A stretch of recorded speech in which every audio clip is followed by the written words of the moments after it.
Bismillahirrahmanirrahim. Rabbi shrah li sadri wa yassir li amri wahlul 'uqdatam min lisani yafqahu qawli. Assalamualaikum warahmatullahi wabarakatuh. Apa khabar? Cikgu harap kamu semua sentiasa ceria-ceria selalu, berada dalam keadaan sihat, cergas seperti biasa dan bersedia untuk sambung pelajaran kita pada hari ini insya-Allah. Jadi hari ini kita akan continue dengan silibus kafah. Jadi awak boleh buka buku sains kafah. Kita akan masuk ke tajuk yang seterusnya, iaitu tajuk yang ketujuh. Okey, baik. Untuk tajuk 7, kita lihat dulu hasil pembelajaran ataupun objektif pembelajaran yang awak akan capai pada hari ini. Yang pertama, kita akan menterjemahkan surah Al-Qamar ayat 49. Dan yang kedua, awak dapat mengenal bentuk-bentuk di sekeliling awak. Awak dapat membezakan mana yang saiz dia besar dan mana yang saiz dia kecil. Dan akhir sekali, cikgu harap awak dapat menyatakan hikmah ataupun kita panggil pengajaran daripada kejadian bentuk ciptaan Allah. Okey, kat sini kita nak cuba integratekan, cuba untuk menghubungkan pembelajaran awak pada buku sains unit 10 iaitu asas binaan dengan tajuk 7 dalam sains kafah. Okey, kita nak tengok kita dah belajar pada unit 10 asas binaan tempoh hari. Pada pelajaran yang lepas kita dah belajar tentang bentuk-bentuk asas dan juga bongkar bentuk asas. Kita tahu di sekeliling kita ni untuk membina sesuatu struktur ataupun objek, kita memerlukan bentuk-bentuk asas seperti segi empat, segitiga, bulatan dan juga bongkar-bongkar yang kita dah pelajari pada pelajaran yang lepas. Sebagai contoh, sfera, kubus, kuboid, silinder, prisma, piramid dan sebagainya. Jadi pada sains kafah unit 7, tajuk 7 ni, kita akan lebih mendalami hikmah kepelbagaian bentuk yang ada di sekeliling kita, insya-Allah. Okey, awak boleh buka buku sains kafah muka surat 29. Okey, tajuk 7 cantiknya. Okey, sebenarnya bukan tajuk 7 ni cantiknya, dia tertukar ni. Buku ni sebenarnya tersilap, ada berlaku kesilapan dekat sini. Tajuk 7 ni dia punya description adalah saya unik. Dia tertukar dengan tajuk 6. Saya unik dekat tajuk 6 kan. Tajuk 7 ni cantiknya. Sebenarnya dia tertukar. Actually tajuk 6 tu adalah cantiknya. Tajuk 7 yang saya unik. Nanti awak potong ya. Ini ada sedikit kesilapan lah. Biasalah tu kita maafkan lah. Orang yang buat percetakan ataupun typing semasa pembukuan buku sains kafah ni. Okey, nanti awak just tukar potong saja. Tukar tajuk kita yang baru adalah saya unik. Okey, siapa yang unik ni? Apa maksud unik ni? Unik ni lain daripada yang lain. Istimewa, tersendiri.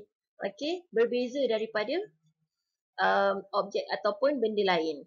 Okey, kita nak baca satu potongan ayat dalam surah Al-Qamar ayat 49. Apa yang Allah kata dalam ayat ni? Okey, kita baca sama-sama ikut cikgu Bismillahirrahmanirrahim.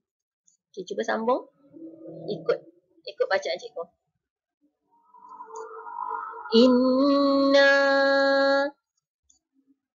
kulla syai'in khalaqnahu biqadar. Baik, sekali lagi Bismillahirrahmanirrahim. Inna kulla syai'in khalaqnahu biqadar. Sadaqallahul azim. Maksudnya, sesungguhnya kami menciptakan segala sesuatu mengikut ukurannya. Surah Al-Qamar ayat 49. Baik, dalam surah Al-Qamar ayat 49 ni Allah telah menyatakan bahawa Allah telah menciptakan segala sesuatu yang berada di sekeliling kita ni, yang berada di bumi, di luar bumi, di alam semesta, di dalam tanah, di dalam laut, di atas pokok, di cakrawala, semuanya Allah yang menciptakannya. Dan apa yang lebih penting kat sini adalah awak gariskan perkataan mengikut ukurannya. Sekejap cikgu bagi. Okey ni, perkataan mengikut ukurannya.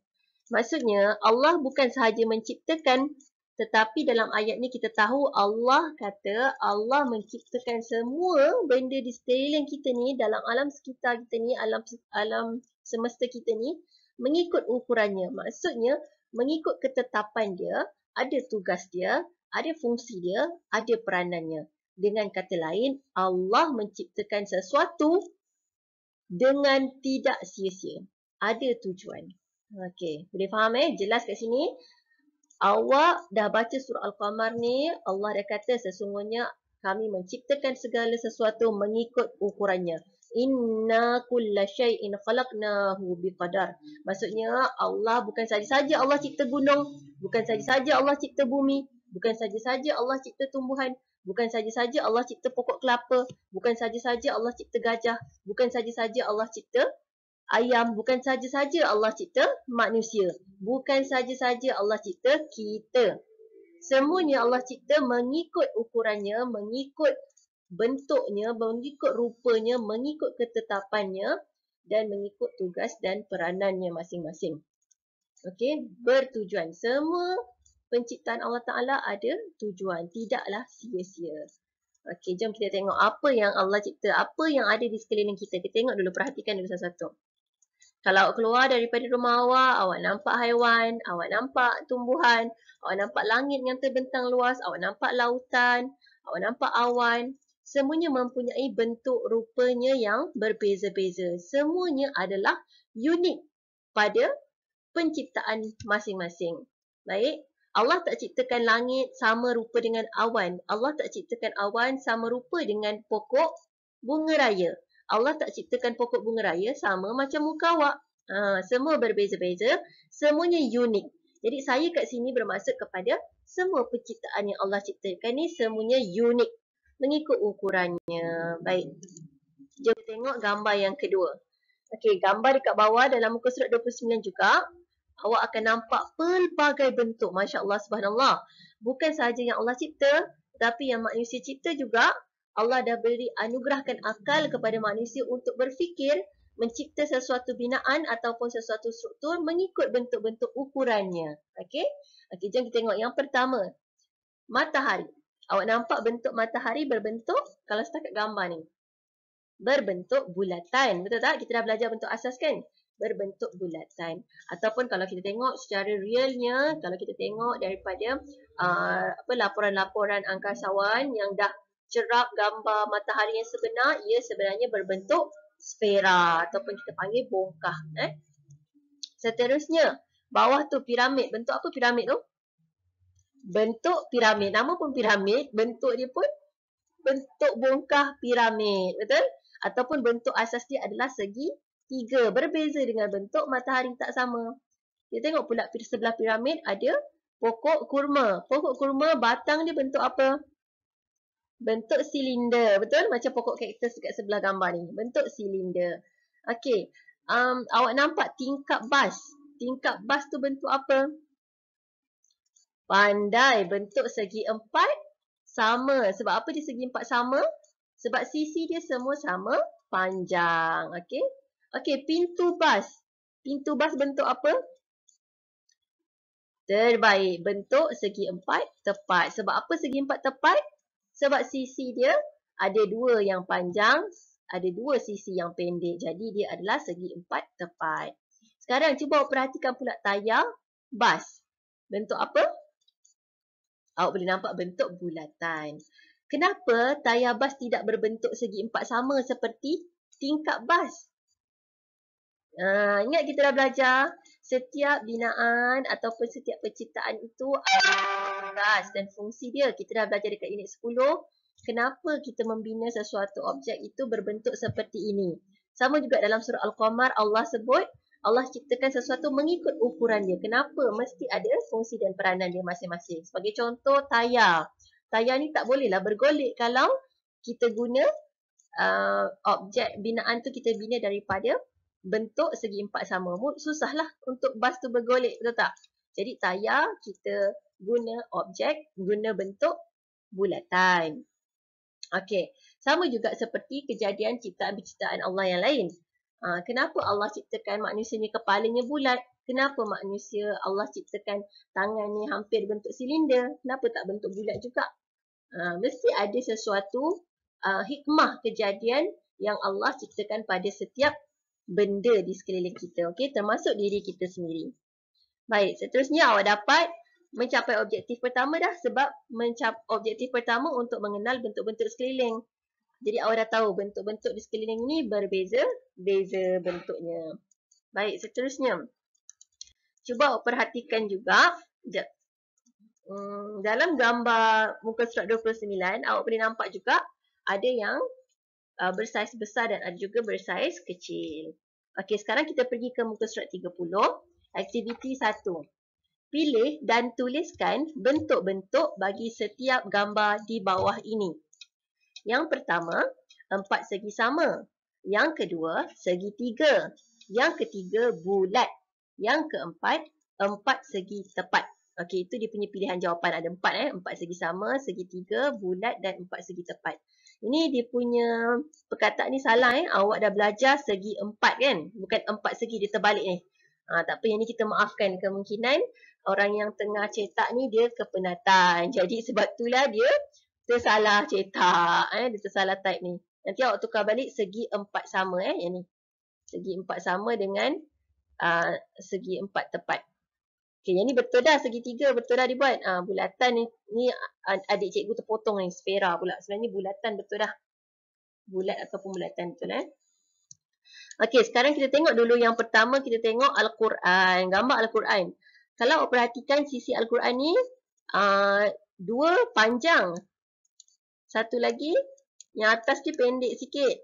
Bawah pun pendek. Jadi sisi dia tidak sama panjang. Bila dia tidak sama panjang, adakah dia bentuk segi 4 sama atau segi 4 tepat?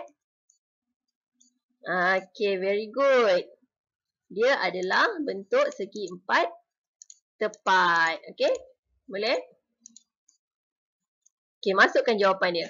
Seterusnya, bumi kita. Awak pandang daripada negara Kanada, awak pusing daripada negara Amerika, awak pusing daripada negara Malaysia. Awak nampak bumi kita ni bentuknya apa? Segi 4 sama, segi 4 tepat, segitiga atau bulatan? Very good. Bulatan ataupun bulat. Okey, masukkan jawapan dia, bulat. Baik, seterusnya. Meja, gambar ketiga, meja. Meja, awak boleh nampak sisi meja pun sama juga. Atas dan bahagian atas dan bahagian bawah dia sama panjang. Bahagian kiri dengan kanan pula sama panjang. Tapi kiri kanan tidak sama panjang dengan bahagian atas dan bawah ni. Ataupun depan dan belakang. Jadi dia adalah sisi yang tidak sama panjang. Bila tidak sama panjang, dia adalah segi 4 tepat. Okey, masukkan jawapan dia. Akhir sekali awak nampak piramid. Piramid bentuk asas dia segi 4 sama ke, segi 4 tepat ke, segitiga ke, bulatan? Segitiga. Awak nampak dia muncung kat sini kan? Okey, ini jawapan dia. Okey, boleh Okey, kita tengok apa dia cakap bawah ni. Adik-adik, apakah hikmah Allah jadikan bumi bulat? Apa hikmah ataupun pengajaran yang kita boleh ambil bila Allah jadikan bumi ni bulat? Apa yang kita boleh belajar? Bila kita tengok bumi ni bulat, bila kita perhatikan, kita tengok daripada kalau angkasawan keluar daripada bumi ni, dia nampak daripada cakrawala, daripada atas, daripada alam semesta, daripada bahagian atas lah, atas sekali luar daripada bumi. Dia tengok daripada bumi ni, daripada jauh dia nampak contoh dia nampak negara Malaysia. Tapi dia still nampak bumi tu berbentuk bulat. Dia pusing, dia round pergi ke pergi ke keliling bumi. Okey, angkasawan tu pergi keliling bumi. Dia perhatikan pula bumi daripada negara Amerika Syarikat. Macam cikgu sebut tadi kan. Dia masih nampak bumi tu berbentuk bulat. Dia tak nampak bumi tu bertukar segitiga ataupun segi 4 tepat. Jadi kekal, dia pusing mana-mana pun, dia pergi turun ke kutub utara, dia pergi turun ke kutub selatan. Dia cerap bumi, kapal angkasa ataupun angkasawan yang berada dekat angkasa tu cerap bumi. dia masih nampak bumi berbentuk bulat. Maksudnya konsisten. Istiqamahnya bumi ni berbentuk bulat walaupun daripada sudut mana pun kita pandang bumi. Jadi apa hikmah yang awak boleh dapat kat sini? Dalam kehidupan seharian kita macam tu lah. Kalau awak nak solat, adakah awak solat hanya di sekolah? Adakah di rumah awak tak solat? Sebab solat maksudnya dah berubah dah awak kat situ. Ingat tadi hikmah daripada kejadian bumi tadi? Kat mana-mana pusing, itulah bumi yang berbentuk bulat. Samalah macam awak. Bila awak berakhlak baik, berakhlak soleh di sekolah, itulah awak juga berada apabila berada di rumah. Itulah juga akhlak awak yang baik dan soleh itu apabila berada di kedai makan. Itulah juga akhlak ataupun peribadi awak yang baik apabila awak balik ke kampung, jumpa nenek dengan atuk, itulah awak. Kita mesti kekalkan kita punya peribadi. Kita mesti target untuk menjadi orang yang baik, orang yang bertakwa. Kerana orang yang bertakwa ni adalah orang yang disayangi oleh penduduk langit dan bumi. Allah, malaikat semua berselawat kepada dia sekiranya dia sentiasa melazimkan berselawat ke atas Nabi Muhammad SAW. Dan orang yang sentiasa berselawat ke atas Nabi Muhammad ni, banyak urusan-urusan kehidupan dia dimudahkan. Dan dia juga makin lama Allah jadikan dia orang yang baik. Semakin hari semakin baik akhlaknya. Nampak? Kat situ awak kena belajar daripada hikmah kejadian bumi. Bumi sentiasa berbentuk bulat walaupun awak pergi atas bumi, bawah bumi, kiri bumi, kanan bumi. Sama juga dengan awak. Kena sentiasa taat kepada Allah dan Rasul. Dengar cakap ibu apa. Sentiasa berperibadi mulia walau di mana pun awak berada. Kalau lah satu awak pergi belajar di New Zealand ataupun awak belajar dekat Ireland ataupun awak belajar dekat China, itulah peribadi awak. Awak seorang Muslim, seorang Islam yang berakhlak mulia. Kekalkan tu Okey, itu hikmah. Sama juga bila awak nak tengok hikmah kejadian-kejadian penciptaan Allah yang lain, semuanya awak boleh fikirkan. Allah sangat suka orang yang suka berfikir sebab Allah dah kurniakan kita akal untuk berfikir. Allah tak beri akal kepada haiwan. Allah tak beri akal kepada tumbuhan. Allah hanya beri akal kepada manusia untuk berfikir dan memilih aktiviti ataupun perilaku yang baik sahaja di dunia ini. Okey, boleh? Baik, seterusnya, aktiviti 2. Tandakan right bagi haiwan yang paling kecil. Okey, kita dah nampak. Dalam dunia ni ada banyak sangat bentuk-bentuk dan ada juga banyak saiz. Ada yang saiz besar, ada saiz kecil. Antara ketiga-tiga haiwan ni, semut, laba-laba dan nyamuk. Mana satu haiwan yang paling kecil? Awak dah nampak semut ni kecil dah cikgu. Laba-laba pun kecil. Atas tapak tangan saya je. Tapi nyamuk lagi kecil. Ya ke? Mana lagi kecil? Awak tandakan. Satu saja. Sebab dia kata mana haiwan yang paling kecil. Satu saja. Antara semut, laba-laba dengan nyamuk. Mana yang paling kecil? Semut ada macam-macam saiz. Ada saiz besar, ada saiz kecil. Laba-laba pun ada macam-macam saiz. Ada saiz besar tapak tangan kita pun ada. Ada saiz yang tak nampak macam debu pun ada. Tapi nyamuk memang kecil. Jadi jawapan dia nyamuk. Nyamuk saiz dia ada juga beza-beza tapi taklah sebesar semut ataupun laba-laba. Untuk saiz yang paling besar pun tak sebesar semut ataupun laba-laba. Jadi nyamuk adalah haiwan yang paling kecil. Semuanya ketiga-tiga ni haiwan yang kecil. Tapi yang paling kecil antara tiga ni adalah nyamuk. Ada tak lagi kecil daripada nyamuk? Ada. Virus, kuman, semua tu adalah haiwan juga. Bakteria pun adalah haiwan juga. Ada yang lebih kecil lagi daripada nyamuk. Okey, seterusnya bawah dia. Lihatkan objek yang paling besar dan warnakan. Cikgu dah terlepas dah cikgu bagi jawapan. Antara gajah, singa dengan kancil, mana yang paling besar? Senang kan? Gajah lah yang paling besar. Haiwan daratan, haiwan yang berada di daratan yang paling besar adalah gajah. Ada tak haiwan yang lebih besar daripada gajah? Ada. Ikan paus. Ikan paus haiwan yang berada di lautan. Ikan paus boleh bawa 8 ekor gajah dekat belakang badan dia. Nampak tak betapa besarnya? Gajah pun kita dah rasa besar. Kalau ada 8 gajah, ikan paus boleh bawa 8 gajah. Maksudnya ikan paus dah lagi besar daripada gajah. Okey, boleh. Lepas tu dia suruh apa? Warnakan. Okey, warnakan gajah awak. Okey, apa yang murid lelaki bawah tu cakap? Tahukah adik-adik, Allah ciptakan haiwan yang besar dan kecil untuk memudahkan manusia. Syukur Alhamdulillah. Betul ke dia cakap ni? Betul ke Allah cipta haiwan yang besar dan haiwan yang kecil untuk mudahkan manusia? Cuba bayangkan nyamuk tadi besar macam gajah, apa jadi? Ha, habis semua manusia dia sedut darah. Habis semua haiwan, semua manusia. Betul tak? Bila dia besar, nyamuk tu besar, nyamuk dia hisap darah sebab dia nak makanan. Makanan dia memang darah. Dia ada protein dalam darah tu. Jadi bila nyamuk-nyamuk betina ni nak bertelur, dia memerlukan banyak sangat protein. Dan dia boleh dapat protein tu daripada darah haiwan ataupun darah manusia. Kalaulah nyamuk, satu ekor nyamuk tu sebesar gajah, agak-agak hidup lagi tak kita ni. Habis darah kita, betul tak? Jadi sekadarnya je, cukup sekadarnya Allah ciptakan nyamuk tu mengikut ukurannya saja. Cukup untuk darah dia ambil daripada kita tapi sikit je. Tapi awak hati-hati, janganlah awak kesian kat nyamuk tu, biar je nyamuk tu ambil darah awak. Tak payah nyamuk sebab nyamuk antara kategori haiwan yang berbahaya sebab dia boleh membawa penyakit denggi, okey, demam denggi bahaya sebab tu kalau nampak nyamuk janganlah biar, kesian nyamuk, nak kasih nyamuk makan, awak biar je dah nyamuk tu hisap darah awak. Tak boleh lah, awak kena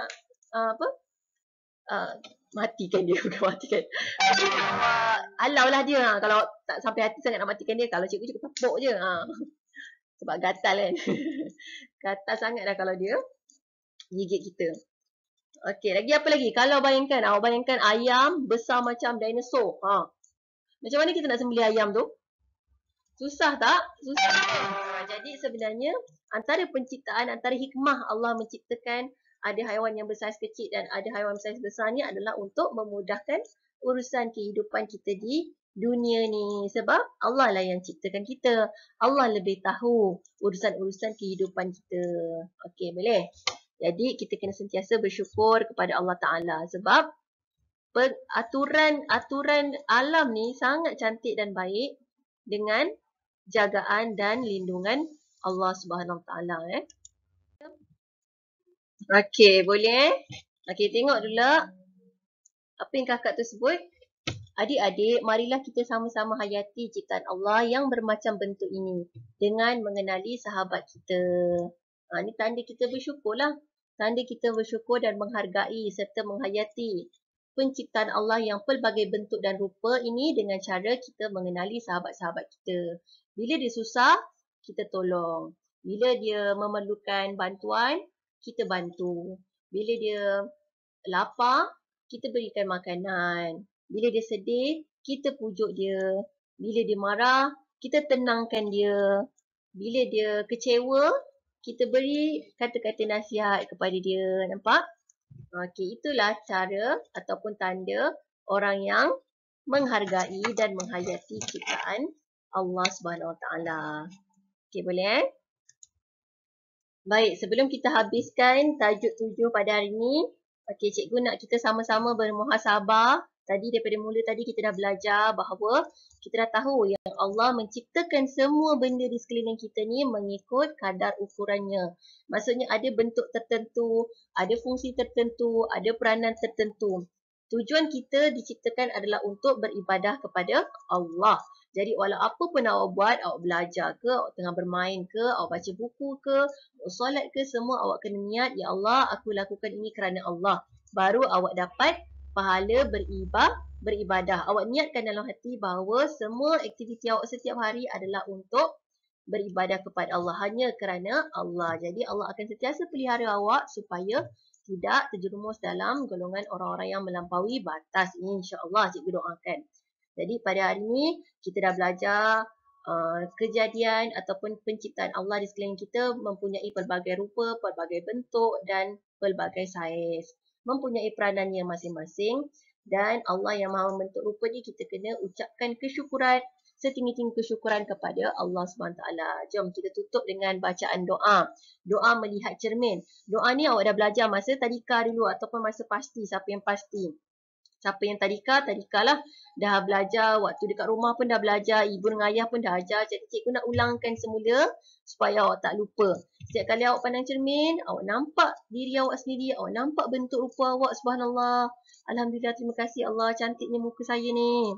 Comelnya, Allah dah ciptakan kita ada 2 mata, ada 2 telinga. Ada orang ada mata tapi mata dia tak dapat berfungsi. Dia buta. Ataupun ada orang telinga ada tapi dia tak dapat Dia pendengaran, tak ada dia pendengaran. Jadi dia seorang yang peka. Nampak tak? Tapi bila Allah kita dekat, bila awak tengok dekat cermin, awak nampak diri awak sendiri. Ya Allah, alhamdulillah wa syukurillah. Sempurna. Awak boleh bercakap, awak boleh melihat, awak boleh mendengar dengan baik, awak boleh merasa. Jadi Allah dah ciptakan bentuk rupa awak dengan baik. Sebab tu setiap kali awak pandang cermin, awak perhati diri awak sendiri, jangan sesekali lupa baca doa ni. Okey, jom baca sama-sama. Bismillahirrahmanirrahim. Alhamdulillah ya Allah. Allahumma. Bismillahirrahmanirrahim. Ulang ikut cikgu. Bismillahirrahmanirrahim. Ingat tadi kita dah belajar kan Asmaul Husna? Allah yang Maha Memberi Rupa. Jadi kita boleh sebut nama Allah tu dalam doa kita. Bismillahirrahmanirrahim. Ya Allah Al-Musawwir. Ya Allah Al-Musawwir.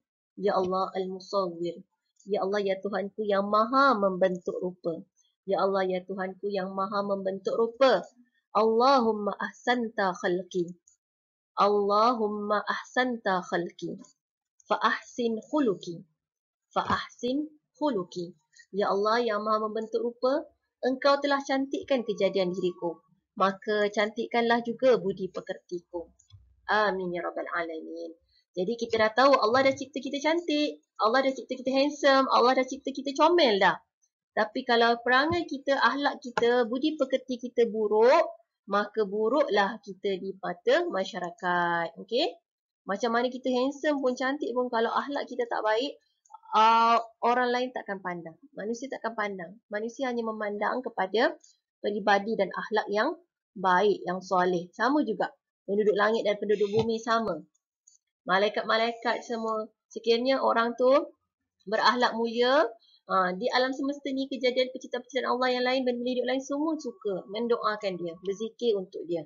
Okey, jadi kita kekal sentiasa berperibadi, berbudi pekerti yang mahmudah, yang solehah, yang soleh. Okey, jadi hari-hari jangan lupa, sekali awak tengok cermin, jangan lupa tinggal doa ni. Mudah-mudahan Allah makbulkan doa awak, awak jadi betul-betul orang yang berakhlak mulia dan sentiasa istiqamah dalam mengekalkan, dalam mencantikkan budi pekerti serta akhlak yang baik. InsyaAllah, cikgu doakan juga.